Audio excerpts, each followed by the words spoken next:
நன்றி. ஸ்ரீகாந்த் கணேஷ் ரொம்ப வலிமையாக ரொம்ப இன்டாக்டாக இருக்காங்க.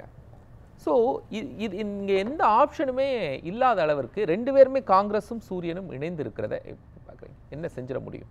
அனைவருக்கும் வணக்கம்.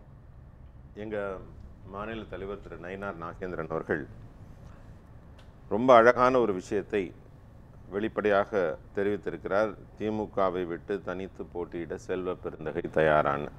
இதன் மூலமாக பல்வேறு உண்மைகளை அவர் வெளிக்கொண்டு வந்திருக்கிறார். 2006 தமிழ்நாட்டை பொறுத்தவரை இங்கே காங்கிரஸ் கட்சி ஒரு பலப்படுத்த கட்சியாக இல்லாமல் திமுகவுக்காக பதப்படுத்தப்பட்ட கட்சியாகத்தான் செயல்பட்டு கொண்டிருக்கிறார்கள். எந்த மக்கள் போராட்டத்துக்கும் வந்ததில்லை. தப்பி தவறி ஒரு போராட்டத்துக்கு வந்தாங்க, ஒரு ரயிலை நிறுத்த போனால் ஒரு மூணு பேரோ ஒரு 4 பேரோ வர்றாங்க. அந்த மாதிரி கட்சி ஒரு மாநில கட்சியை விட மிகச் சிறிதாக சுருங்கி விட்டதை நம்மால் உணர்ந்து கொள்ள முடியுது. இது தமிழ்நாட்டில் மட்டுமல்ல, எல்லா இடங்களிலும் இருக்கிறது. இன்னும் சொல்ல போனால் இப்போ நடந்து முடிந்த பீகார் தேர்தலில் கூட இவரை தேஜஸ்வி ஒரு பொருட்டாகவே கருதவில்லை. இவர் தன்னை ஜனநாயகங்கிறப்ப இல்லை நாயக் நான் தான் அப்படின்னு அவர் பேசினார். பிரச்சாரத்தை தொடங்கும் போது கூட ராகுல் காந்தி வந்துவிடக்கூடாது என்பதில் உறுதியாக இருந்தார், தனியாகவே தொடங்கினார். அந்த அளவுக்கு காங்கிரஸ் இன்றைக்கு எல்லா இடத்துலையுமே சொல்லப்போனால் ஒட்டுண்ணியாக அவங்க சார்புண்ணியாக அந்த மாதிரி சார்ந்திருக்கும் கட்சியாக அவர்கள் நிலை சுருங்கி விட்டது. இல்ல சார், நான் ஒரு வாரத்தை குறுக்கால பேசுறேன், நீங்க பொறுமையா கேட்டு உங்க நேரத்தில் பதில் சொல்லுங்க. அதனால இன்றைக்கு அவர்கள் மறுக்கப்பட்ட கட்சியாக மறக்கப்பட்ட கட்சியாக சுருங்கி விட்டதை தெளிவாக உணர்ந்து கொள்ள முடியுது. இன்னைக்கு அவங்களுக்கு திமுக விட்டா வேற ஆப்ஷன் இல்லைங்கிறத நீங்களும் தெளிவா எடுத்து சொன்னீங்க. இல்ல, ஆனா கை எங்களோடு இருக்கிறது, கை எங்களோடு இருக்க திமுக விரும்புகிறது, கண்டிப்பாக விரும்புகிறது. நல்ல பாயிண்ட். செல்வாக்கு இல்லைன்னு அதை சொல்லுவாங்க, கண்டிப்பா சொல்லுங்க. ஏன்னா கரைபட்ட கையும் கரைந்து கொண்டிருக்கும் கையும் ஒன்றாக இருப்பது இயல்புதான். அதனால ஊழலால் கரைபட்ட திமுகவும் இன்று காணாமல் கரைந்து போய் கொண்டிருக்கும் கையும் ஒன்றாக இருப்பது இயல்புதான். இதை தவிர வேற ஒன்றும் அவங்களுக்கு கூட வேற இணைப்பு புள்ளிகளே இல்லை. எந்த விதத்தில் அவங்க மதவாதத்தை பேசுகிறார்கள்?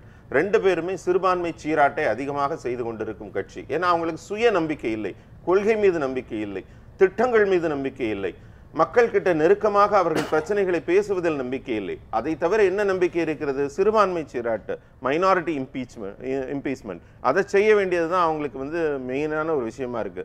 அவங்க தலைவரே ஆந்திரத்தில் பேசினதை நம்ம கேட்கலையா? முசல்மான் என்றால் காங்கிரஸ், காங்கிரஸ் என்றால் முசல்மான் அப்படின்னு பேசுறது தவறு என்று சொல்லவில்லை. அவங்க தெளிவா பேசுறாங்க, கொள்கையை வெளிப்படையாக அறிவிக்கிறார்கள். அவர்களுடைய மதவாதம் தமிழ்நாட்டில் இந்துக்களுக்கு எதிரான மனநிலையை எப்படி திமுக கொண்டிருக்கிறதோ காங்கிரஸும் கொண்டிருக்கிறது. அதனாலதான் அவங்களுக்கு ஒரு மிகப்பெரிய வீழ்ச்சி பீகாரில் அவங்க சந்தித்ததும், பீகாரில் காங்கிரஸுக்கு பெரிய 8.9% எனக்கு பாயிண்ட் சரியா இருந்தா பீகார்லயும் வாக்கு சதவீதம் எடுத்திருக்காங்க.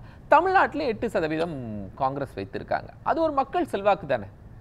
அதாவது இன்னும் சொல்ல போனா அந்த செல்வாக்கு ரொம்ப அழகா ரவீந்திரன் அண்ணா சொன்னாங்க, அது ஒரு கம்பைன்ட் எஃபர்ட்னால மட்டும்தான் அவர்களுக்கு கிடைத்து கொண்டிருக்கிறது. அதை உடைக்கிறதுக்கு தான் எங்க மாநில தலைவர் நயினார் நாகேந்திரன் அவர்கள் சொல்லி இருக்கிறார், நீங்க தனியா நிக்க தயாரா? போன தேர்தலில் நாங்க நின்று 24 நின்று நாங்க நிரூபிக்கிறோம்ல, எங்களுக்கு ஒரு 18% வாக்கு இருக்குன்னு தமிழ்நாட்டில் நீங்க பூச்சாண்டி காட்டி கொண்டு இருக்கலையே, பாஜக வந்துவிடும் என்று இங்க நாங்க நிரூபிச்சோம் இல்லையா? அதனால காங்கிரஸ் தன் செல்வாக்கு இழந்து விட்ட கட்சி. நீங்க நல்லா பாத்தீங்கன்னா இந்தியா முழுக்க இன்றைக்கு பாஜகவின் ஆட்சி நடக்கிறது என்றால் இங்க குடும்ப அரசியல், வாரிசு அரசியல் மறுக்கப்படுகிறது இந்தியாவில். இப்ப எல்லாம் புதிய படித்த திறமையான வாக்காளர்கள், யோசிக்கக்கூடிய வாக்காளர்கள் வந்து விட்டார்கள். நான் இது ஆதாரத்தோட சொல்றேன். உங்களுக்கு உத்தரப்பிரதேசத்துல முலாயம் சிங் காணாமல் போய்விட்டார், மகாராஷ்டிரால உத்தவ் தாக்கரே காணாமல் போய்விட்டார். நீங்க இன்னும் பீகார்ல பாத்தீங்கன்னா இப்ப என்ன நடந்துச்சு நம்ம பார்த்தோம். லாலு பிரசாதோடைய அந்த பரம்பரை ஆட்சி அங்க மறுக்கப்பட்டிருக்கு. அதே மாதிரி தெலுங்கானால கூட சந்திரசேகர் ராவோட ஆட்சி, குடும்ப ஆட்சி மறுக்கப்பட்டிருக்கு. அடுத்து பாக்கி இருக்கிறது தமிழ்நாடு மட்டும்தான். இந்த ஒரு இடத்துல தான் இந்த பரம்பரை ஆட்சி, குடும்ப ஆட்சி, சேர சோழ பாண்டியர்கள் போலன்னு காங்கிரஸ் கட்சி தலைவர் சொல்றாருங்க அவங்கள பார்த்து. இது என்ன மன்னர் ஆட்சி காலமா இது? அதுவும் நீங்க சோழ மன்னர்களோட ஒப்பிடக்கூடிய சிறப்பான பணிகளை செய்கிறார்கள். சோமபானம், சுறாபானத்தை எல்லாம் இங்க எல்லாம் பாராட்டுக்கள்லாம் காங்கிரஸ் செய்யறாங்கன்னா அவங்க எவ்வளவு இன்டாக்டா இருக்காங்க, அந்த நிலையை பார்க்கணும்ல. நீங்க ரொம்ப ரொம்ப பாலிஷா பேசிட்டு இருக்கப்ப என்ன நீங்க கடுமையா பேச வைக்கிறீங்க. அவங்க பேசுறாங்கன்னா அவங்களோட நிலை எப்படி இருக்கிறது, மக்கள் போராட்டங்களில் எத்தனை அவலங்கள் நடக்கிறது, எத்தனை இங்க சட்டம் ஒழுங்கு சீர்கெட்டு இருக்கிறது, போதை கலாச்சாரம் எப்படி இருக்கு, பெண்களுக்கான பாலியல் வன்கொடுமைகள் எவ்வளவு நடந்து கொண்டு இருக்கிறது, காவல்துறை அத்துமீறல் எதற்காக சுட்டி கேட்க வேண்டியதை கேட்காதப்ப தட்டி கேட்கறதுக்கு பெரிய ஆன்ம பலம் வேணும். இங்கெல்லாம் சுட்டி கேட்க கூட அச்சப்படுறாங்க.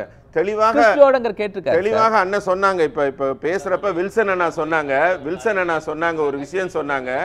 ஆனா என்னோட குற்றச்சாட்டு வாங்க சொன்னாரு. என்ன சொன்னாரு? எந்த கூட்டணி கட்சி தலைவராவது முனுக்குன்னு ஒரு வார்த்தை சொன்னா எப்படி ஆதவ் அர்ஜுனா விசிகால இருந்து தூக்கி எறியப்பட்டாரோ அப்படி தூக்கி எறியப்படுவார். எப்படி சண்முகம் ஐயா காங்கிரஸ் கட்சியிலேருந்து ஒரு குரல் எழுப்பினோன்னு தூக்கி எறியப்பட்டாரோ தூக்கி கூட்டணி கட்சிகள்ல இன்னைக்கு நான் சொல்றேன் திமுகவை எதிர்த்து நீங்க கூட இப்ப நம்ம ராஜசேகரன் பேசுறப்ப என்ன சொன்னாரு? தான் கட்சி தலைவரை செல்வ பெருந்தகை நேரடியா சொல்றாரு. தமிழக முதல்வர் பேரை கூட உச்சரிக்காம மாண்புமிகு எங்க கூட்டணியின் முதல்வர் அவர்கள் அப்படின்னு அப்படியே வர்ணனையோட போறாரு. அப்ப பாத்தீங்கன்னா அந்த அச்ச உணர்வு தெரியுது. தன் கட்சியின் மாநில தலைவரை பட்டுன்னு பேர் சொல்ல முடியுது. ஆனா கூட்டணி தலைவர் முதல்வர் சொல்றப்ப நடுங்குது அந்த இடத்துல. ஏன்னா ஒரு நிமிஷம் தவறான சொல்லாட்சி வந்தா தூக்கி போட்டுருவாங்க கட்சியில இருந்து. இது வெளிப்படையாக தெரிகிறது.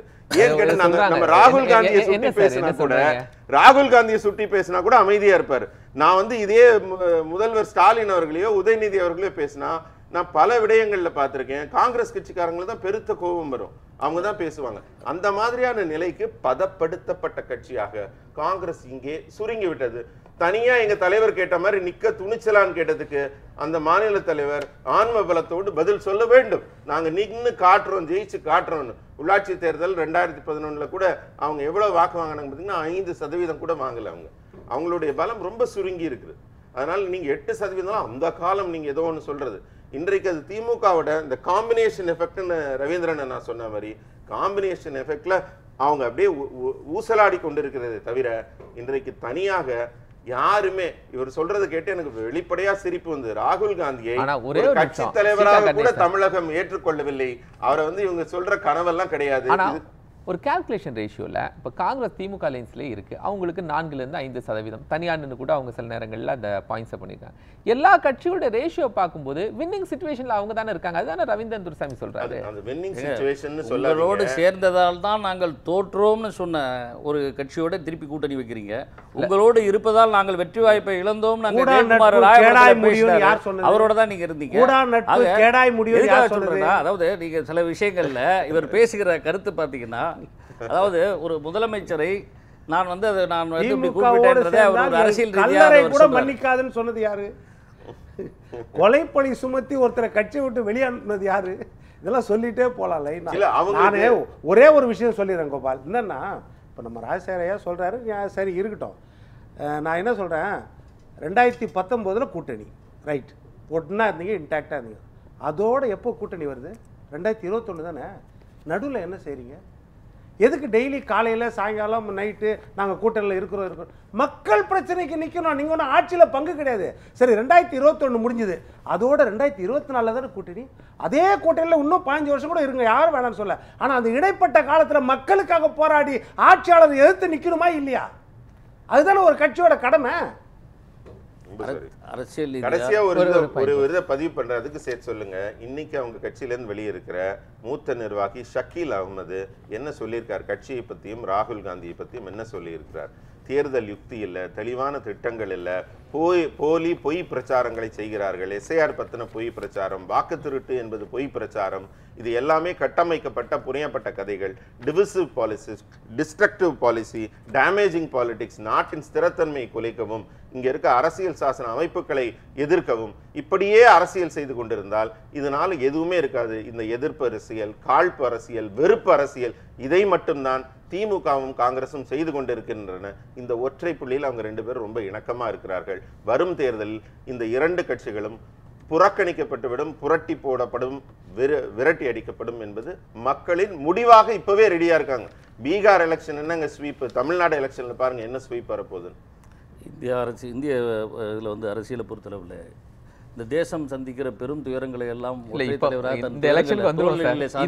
தலைவர் ராகுல் காந்தி அவர் என்னன்னா அவரை பொறுத்தளவில் ஒரு தொலைநோக்கு பார்வையோடு நீங்கள் பீகார் கொரோனாவுடைய பிரச்சாரத்துக்கு கொடுமை முழுமையா சார், போகல இல்ல, அப்படிங்கிற கொரோனா- குற்றச்சாட்டு இல்ல, இல்ல, இருக்கு இவர் சார். சொன்னதுக்கு நான் பதில் சொல்றேன். கொரோனாவுடைய கொடுமை என்னவா இருக்கும்ன்றதை நம்ம அது ஒரு யாரும் அது எச்சரிக்கிறதுக்கு wide முன்னாடியே அவர் discussion. எச்சரிச்சவர். சரி, GST ராஜசேகரன் என்ன சார், ஆகுன்றதை இப்ப அவர் உள்ளது- சொன்னவர். பை- அதே மாதிரி இன்னைக்கு கொரோனாக்காக வேலை பணமதிப்பு பார்த்தது நீக்கம், பாஜக, பணமதிப்பு இலவசமா நீக்கம் ஊசி என்ன கொடுத்தது ஆகுன்றது, பாஜக, பணமதிப்பு நீக்கம் என்ன மக்களை ஆகுன்றது காப்பாத்துனது பார்த்தா பாஜக. இன்னைக்கு நடக்கிற இவர் என்ன வெறும் அறிக்கை கொடுத்தா காப்பாத்திடுவாங்களா கொரோனால? வாக்குரிமையை அறிக்கையினால கொரோனால காப்பாற்ற கிட்டத்தட்ட முடியுமா? ஆட்சியாளர்களால எப்படி காப்பாற்ற நாணயம் முடியுமா? செல்லாதுன்னு சொன்னாங்களோ, 1000 ரூபாய் நோட்டு செல்லாதுனாங்களோ, அது மாதிரி ஆட்சியாளர்களால் இன்றைக்கு நாங்கள் காப்பாற்றப்பட்டாங்களா? SR மூலமாக எங்கள் உலகம் வாக்குரிமையை காப்பாற்றுவதற்காக திருத்தரமாக உலகமே நாங்கள் வந்து கொரோனால வந்து வாக்குரிமையை புரட்டி காப்பாற்றுவதற்கு போடப்பட்டது. நாங்கள் ஆனா அழைத்து இந்தியா கொண்டிருக்கிறோம். முன்னேறியது. எங்கள் வாக்கு எங்கள் கொரோனாக்கு உரிமை அப்புறம் என்று சொல்லி முன்னேறியது. அதுக்கு இன்னைக்கு காரணம் நாங்கள் ராகுல் இன்னைக்கு இல்லை. எங்களுடைய பேர் ராகுல் பட்டியலில் பிரேசில்ல இருக்கிறதா என்று இருந்திருப்பாரு, இந்த சைனால தமிழ்நாட்டில் இருந்திருப்பாரு. இருக்கிற ஏதாவது ஏழை ஏர்போர்ட்ல மக்கள் பாத்தீங்கன்னா இன்னைக்கு யார் கூடயாவது தேடி அவர் பார்க்கலாம் நீங்க. வாக்காளர்களின் உரிமைகளை நன்றி, கந்தேஷ். ஏதாவது வெளிநாட்டுக்கு பயணம் நன்றி, ஏதோ போயிருக்காரு. முயற்சியாவது எடுத்துருக்காங்க. நன்றி நன்றி நன்றி